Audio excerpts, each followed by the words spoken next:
Hello बच्चों, let's read the question. The question says what element has a hydrogen like spectrum whose lines have wavelengths 4 times shorter than those of atomic hydrogen. So question में बोल रहा है कि हमें उस element के बारे में बताना है जिसके लिए जो हाइड्रोजन लाइक स्पेक्ट्रम बन रही हो और जिसकी जो वेवलेंथ है वो 4 टाइम्स शॉर्टर है than those of atomic hydrogen. ठीक है, तो सॉल्व करते हैं इसको. नोट डाउन करेंगे हम पहले अपना की कॉन्सेप्ट. तो लिखते हैं यहाँ पर की कॉन्सेप्ट. तो किसी भी इलेक्ट्रॉन की जो nth ऑर्बिट होती है या फिर हम nth स्टेट बोलें तो उसमें जो इसकी एनर्जी होती है उसका फार्मूला लिखेंगे.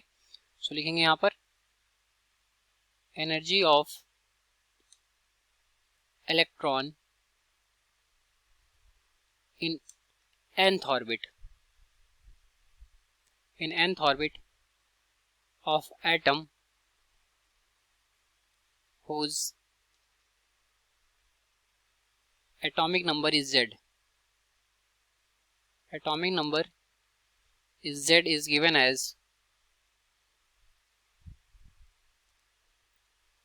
En is equal to, यहाँ पर हो जाएगा हमारा minus of Z square divided by N square. ठीक है, into energy of hydrogen atom in ground state. ठीक, तो ये होता है हमारा एनर्जी का फार्मूला. अब आते हैं प्रॉब्लम पर. तो प्रॉब्लम में बोल रहा है कि जो हमारा हाइड्रोजन लाइक स्पेक्ट्रम बन रहा है एलिमेंट का, उसका जो वेवलेंथ है वो 4 टाइम्स शॉर्टर है than those of atomic hydrogen. ठीक है, तो हम यहाँ पर लेट करते हैं. Let wavelength of hydrogen atom. ठीक है, हाइड्रोजन एटम स्पेक्ट्रम, यहाँ पर हम स्पेक्ट्रम लिख देते हैं. Hydrogen atom spectrum is lambda. ठीक है, और जो सेकंड वाला है उसकी जो वेवलेंथ है वो 4 टाइम्स शॉर्टर है. सो यहाँ पर लिखेंगे and wavelength of spectrum of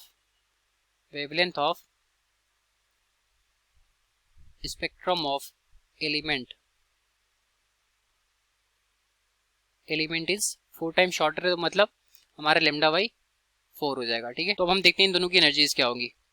therefore अब हम आते हैं पहले हाइड्रोजन एटम के लिए लिखेंगे. तो हाइड्रोजन एटम के लिए जो एनर्जी होती है nth स्टेट में वो En इज इक्वल टू हो जाएगा हमारा ग्राउंड स्टेट की एनर्जी होती है 13.6. ठीक है, तो minus of Z square into 13.6 divided by N square.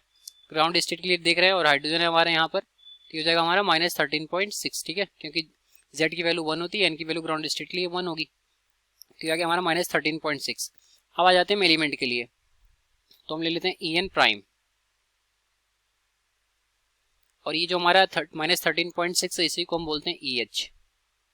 ठीक, अब एलिमेंट की जो वेवलेंथ है वो 4 टाइम्स शॉर्टर है, तो यहाँ पर हम लिखेंगे. और एक और की कॉन्सेप्ट हमने यहाँ पर नहीं देखा कि जो एनर्जी होती है वो हमारी वेवलेंथ के इनवर्सली प्रोपोर्शनल होती है. तो अगर ये हमारा 4 टाइम्स शॉर्टर हो गया तो मतलब जो एनर्जी होगी वो 4 टाइम्स ग्रेटर हो जाएगी. ठीक है, तो En प्राइम अगर हम देखें तो लेमडा बाई 4 हमने इसके लिए रखा है, तो यहाँ पर जो इसकी एनर्जी होगी वो 4 टाइम्स ऑफ En हो जाएगी. ठीक है, 4 टाइम्स ऑफ En होगी. इसको कंपेयर करेंगे तो En की जो वैल्यू यहाँ से होगी हो जाएगी हमारी minus Z square into 13.6 divided by N square. ठीक है, ये हो गया हमारा N स्क्वायर. अब यहाँ पर हमें Z की वैल्यू को बताना है, तो 13.6 और ये हम ग्राउंड स्टेट के लिए देख रहे हैं, तो N की वैल्यू भी यहाँ पर हो जाएगी. तो कंपेयर करेंगे तो Z square is equal to आ जाएगा 4 और Z की वैल्यू यहाँ से निकल करके आ जाएगी 2. तो अगर हम 2 देखें तो जो एलिमेंट होगा जिसका एटॉमिक नंबर 2 होगा वो होगा हमारा हीलियम एटम. ठीक है, so this correspond to helium atom. तो हमारा एलिमेंट कौन सा हो जाएगा? Helium atom. Therefore our element is helium atom. तो ये हो गया हमारे इस क्वेश्चन का correct solution. I hope you understood well. Thank you.